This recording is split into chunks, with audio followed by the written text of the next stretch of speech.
И викендов полицијата со полни раце работа околу контролата на сообраќајот и спроведувањето на одредбите од кривичниот закон за загрозување на безбедноста во сообраќајот.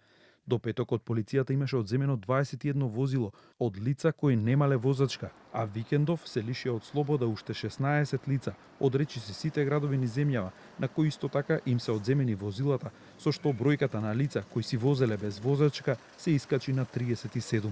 Министерството за внатрешни работи го одзема возилото по насоки на јавен обвинител, а натамошната постапка е во надлежност на обвинителството и судот.